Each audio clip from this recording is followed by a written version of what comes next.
ज्ञानांजन शलाकाया चक्षुर्मिलिते तस्मै श्री गुरुवे नमः। आदरणीय आज येथे उपस्थित झालेल्या आमच्या सर्वांच्या मार्गदर्शनकर्त्या गुरु संगीता बहिणजी जे बार्शीला असतात आणि संपूर्ण त्यांचं कार्यक्षेत्र भारतभर नवे तर जिथं जिथं आपलं प्रजापती ब्रह्मा कुमारी सेंटर जसं परंड्याला आहे तसं हे केवळ भारतामध्येच विविध ठिकाणी नसून ते 156 देशाच्याही पुढे आता गेले असतील तेवढ्या देशामध्ये हे केंद्र चालू आहे आणि तिथे प्रत्येक व्यक्तीला स्वस्वरूपाची जाणीव निर्माण करून राजयोग मेडिटेशन शिकवण्याचं कार्य हे अथकपणे करत असतात। आणि सगळ्यात महत्त्वाचं म्हणजे की ह्या संस्थेशी किंवा या विद्यालयामध्ये मी विद्यार्थी म्हणून जवळपास एक 10-12 वर्षापासून इथे येतो आहे आणि इथे आल्यानंतर जे राजयोग मेडिटेशनची जी आवड लागली आम्हाला त्यानंतर आम्ही माउंट आबू येथे राजस्थान जे ब्रह्मा बाबांचं मूळ ठिकाण आहे त्या ठिकाणी आम्ही माउंट आबूला गेलो आणि त्यानंतर तिथे विशेषतः बॉडी माइंड विंग जी डॉक्टरांसाठी असते त्यासाठी आम्ही तिथे जाऊन विशेषतः पूर्वी जे आम्ही फक्त शरीराचे डॉक्टर होतो तेव्हा तिथे जाऊन जे काही संस्कार पाडले गेले त्याच्यामधून मन आणि आत्मा याचे सुद्धा एक दिव्य वेगळं ज्ञान घेऊन आम्ही आत्म्याचेही एक विद्यार्थी बनण्याचा आम्ही प्रयत्न केलेला आहे। तर त्या पद्धतीने राजयोग मेडिटेशन जर आपण पाहतो आहोत आज आपण इथे सर्वजण जमलेलो आहोत तो म्हणजे महाशिवरात्रीचा कार्यक्रम। आपण पाहतो की महाशिवरात्री हे शिव ज्यावेळेस आपण शिवाच्या लिंगावर ज्यावेळेस आपण 3 हे इभित लावतो तर त्यामध्ये तो जो शक्ती आहे शिवशक्ती तर ती तिन्ही जे काही पाताळ लोक आहेत मनुष्य लोक आहे आणि स्वर्ग लोक आहे या तिन्हीवर अधिराज्य गाजवणारी ही आपली परमशक्ती आहे। आणि त्यानंतर जे त्रिशूळ हातामध्ये त्यांनी घेतलेलं आहे तर त्यामध्ये ब्रह्मा विष्णू महेश म्हणजे स्थिती उत्पत्ती आणि लय ह्या तिन्ही गोष्टींचं ज्याच्या हातामध्ये संपूर्ण ताकद आहे असा ईश्वरी शक्ती जी शिवरात्रीच्या दिवशी विशेषतः तिचं अवतरण जेव्हा आपल्या पृथ्वीवर होतं तेव्हा आपण जे काही अनुयायी आहेत तर त्यावेळेस जर आपण एक राजयोग मेडिटेशनच्या पद्धतीने जर आपण त्यांचं चिंतन करू आणि त्या ईश्वरी शक्तीचं अवतरण आणि आपलं उद्धरण ह्या दोन्ही गोष्टी जेव्हा एकत्र येत असतात तेव्हा नक्कीच आपल्यामध्ये एक परिवर्तन घडत असतं। तर अशामध्ये ज्यावेळेस आपण विचार करू की एखादा लहान बालक आहे आणि तो आईकडे जाण्याचा प्रयत्न करत आहे आई तर हात पुढे करते पण बालकाने सुद्धा हात थोडंसं वर जर लवकर केलं तर लवकर ते आईच्या कुशीमध्ये जाऊन बसू शकते। तर तशा पद्धतीने जर आपण राजयोग मेडिटेशन योग्य पद्धतीने जर आपण शिकून घेतलं तर त्या राजयोग मेडिटेशनमध्ये जसं मनाद्वारे चिंतन आणि बुद्धीद्वारे दृश्यावलोकन करून आपण त्या परमपिता परमात्म्याशी ज्यावेळेस एकरूप होऊ त्यावेळेस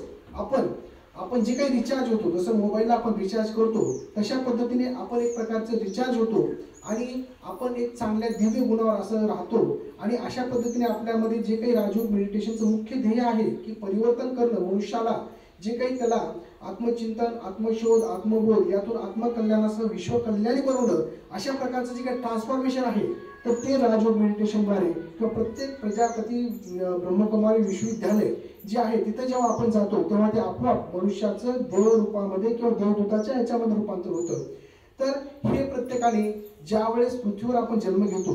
तर अशा प्रकारचं राजयोग मेडिटेशन जर समजा त्यांनी शिकून घेतलं नाही तर त्याच्या जन्माला काही अर्थ राहणार नाही असं मी म्हणेन। कारण एवढं सुंदर आणि जे काही आपल्या आत्म्याचं ज्ञान किंवा स्वस्वरूपाचे ज्ञान जे तर निर्माण करून दिले जाते की तो परमात्मा आहे आणि त्याचेच मी एक अंश आहे म्हणजे या ईश्वरी शक्तीचा अंश मी असल्यामुळे या पंचभौतिक सृष्टीचा मी एक अधिकारी आहे मी एक मालक आहे याची जाणीव निर्माण करता करता हे स्वातंत्र्यता देता देता हे पण त्यांनी सांगण्याचा त्यात प्रयत्न केलेला असतो की जसं अहम ब्रह्मास्मी तसं खल्विदम ब्रह्म म्हणजे जसं प्राणीसृष्टी वनस्पती सृष्टी सुद्धा त्याच ईश्वरी शक्तीचा अंश आहे। त्यामुळे हे सर्व माझे बांधव आहेत म्हणजे एक प्रकारची बंधुभावाची भूमिका म्हणजे वसुदैव कुटुंबकमची जाणीव ही आपल्याला करून एक जबाबदारी आणली जाते आणि त्या व्यक्तीचा संसार हा केवळ 4 भिंती पुरवता मर्यादित नसून त्या भिंती तुटतात आणि आहे विविध प्रकारचे असंसर्गिक आजार डायबिटीज ब्लड प्रेशर बाकी इतर जे कॅन्सर पर्यंत जे बळावलेले आहेत आणि संपूर्ण जग यावर कुठेतरी सोल्युशन करण्याचा मार्ग पाहत आहे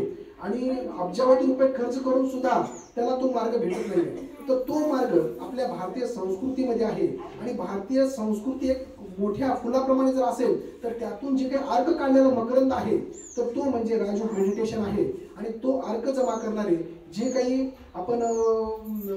मधुमक्खी म्हणू की ते सर्व जे स्वतःला संपूर्ण त्यांचं जीवन, त्यांचं संपूर्ण तारुण्य, त्यांचं संपूर्ण जे काही आयुष्य आहे ते समाजसेवेसाठी आणि ह्या इथं संपूर्ण ह्या समाजासाठी, देशासाठी जे अर्पित केलेले आहेत तर ते म्हणजे आमचे ब्रह्मकुमारी माता भगिनी आणि आमचे भाई लोक. तर ह्यांचा खरोखर त्याग जर पाहिला तर ती एक प्रकारची समाजसेवा, देशसेवा, नव्हे तरी जगत सेवाच आहे. तर खरोखर अशा प्रसंगी उपस्थित राहणं आणि अशा प्रकारचं ज्ञान देणं हे अत्यंत महत्त्वाचं असतं. आज आता तिथे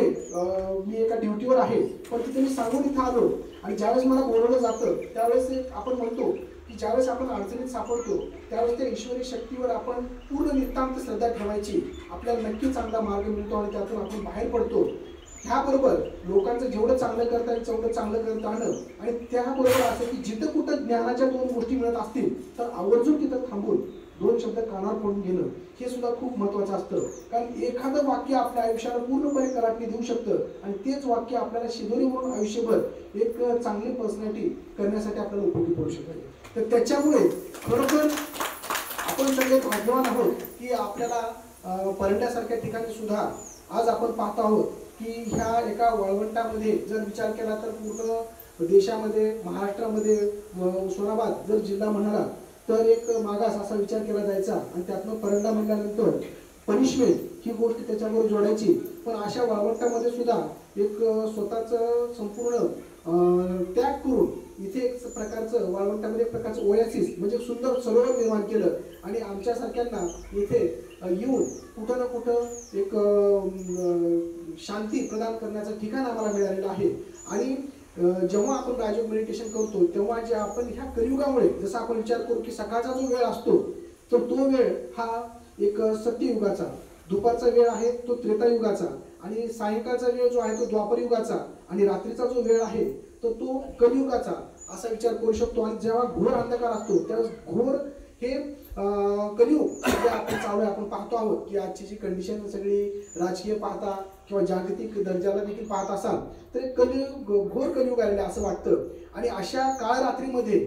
आपल्याला काय करावं हे जेव्हा लक्षात येत नाही, आपल्याला असं वाटतं की आता प्रलय होईल, आता सगळं संपेल, पण असं नाही.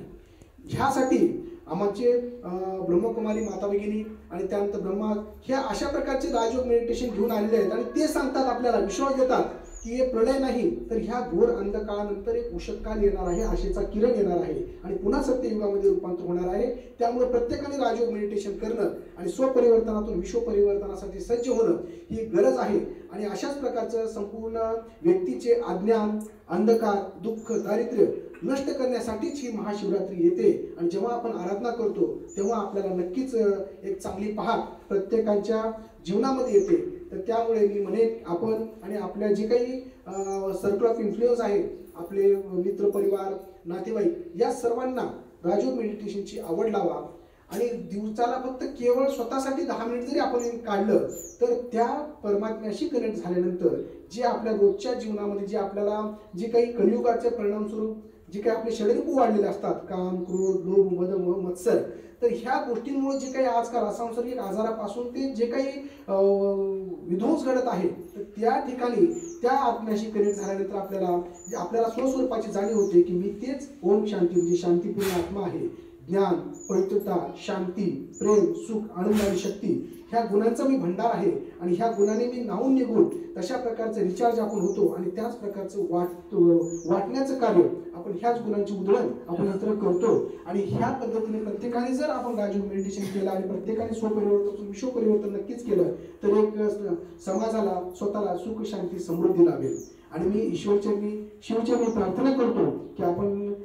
इथे आलात आणि मलाही तुमच्याकडे बोलण्याची आपण संधी दिली त्याबद्दल